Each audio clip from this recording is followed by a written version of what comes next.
হামজা ফাহমিদুল সমিতদের নতুন বাংলাদেশ। সিঙ্গাপুরের বিপক্ষে এএফসি এশিয়ান কাপ বাছাইয়ের ম্যাচে দারুণ কিছু প্রত্যাশার খোঁজে লাল সবুজরা, কিন্তু হতাশা নিয়ে মাঠ ছাড়তে হয় বাংলাদেশকে। সিঙ্গাপুরের সঙ্গে সমান তালে লড়েছে হামজারা। বাংলাদেশ ধ্বনিতে পুরো স্টেডিয়াম মুখরিত। ভালো কিছুর কাছে গিয়েও হলো না, তাই তো দর্শকরাও হতাশ। তবে দর্শকরা খুব একটা আশাহতও হচ্ছেন না। লড়াই করার মানসিকতাকে বাহবা দিচ্ছেন তারা। জানিয়েছেন ফিনিশিংয়ে দুর্বলতা কাটিয়ে উঠলে বাংলাদেশও ভালো করবে।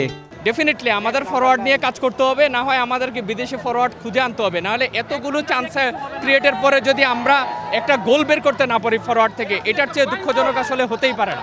যারা আছে যে গোলগুলো মিস করছে এগুলো মিস করা উচিত ছিল না বাংলাদেশে। আমাদের ফিনিশিং একটু ল্যাকিং আছে, ওই ফিনিশিংটা ওয়ার্ক করতে হবে। বাংলাদেশের যেটাতে আমার মনে হয় যে গোল স্কোরিং এর যে অ্যাবিলিটিটা, এই জিনিসটা বাংলাদেশে এখনো ঘাটতি রয়ে গেছে। এটা আমাদের 9 নম্বর, আমার স্ট্রাইকার আমাদের অভাব। স্ট্রাইকার আজকে থাকলে আমরা বাংলাদেশ আজকে জয় করতাম এবং আমরা অনেক ভালোভাবে অনেক আরো বেশি গোল দিতে পারতাম। প্রতিটা প্লেয়ার সর্বোচ্চ দেওয়ার চেষ্টা করছে, শুধুমাত্র আমরা একজন প্রপার গোল স্কোরারের অভাবে গোল পাইনি।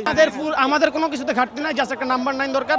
আমাদের ডিফেন্সিভ খুব ভালো, মিডফিল্ড খুব ভালো। শেষের দিকে সিঙ্গাপুরকে বেশ ভালোভাবে চেপে ধরে বাংলাদেশ। বাজে রেফারিং এর শিকার হয়েছেন হামজা জামালরা। ম্যাচ শেষে দর্শকরা এমন অভিযোগ করেছেন, রেফারির সিদ্ধান্তে আমরা খুবই অসন্তুষ্ট, কারণ আমাদের মনে হয়েছে খুবই নিম্নমানের রেফারিং হয়েছে।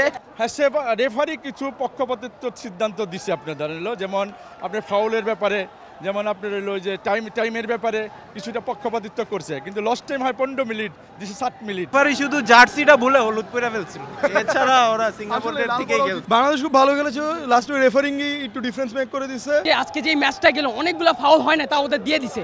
আমি এটাকে ফেয়ার ম্যাচ হিসেবে ধরি না এবং হার্ডলি বাংলাদেশকে সাপোর্ট করি। বাংলাদেশের কাছে ভবিষ্যতে আরো ভালো কিছুর প্রত্যাশা করছেন ফুটবল প্রেমীরা।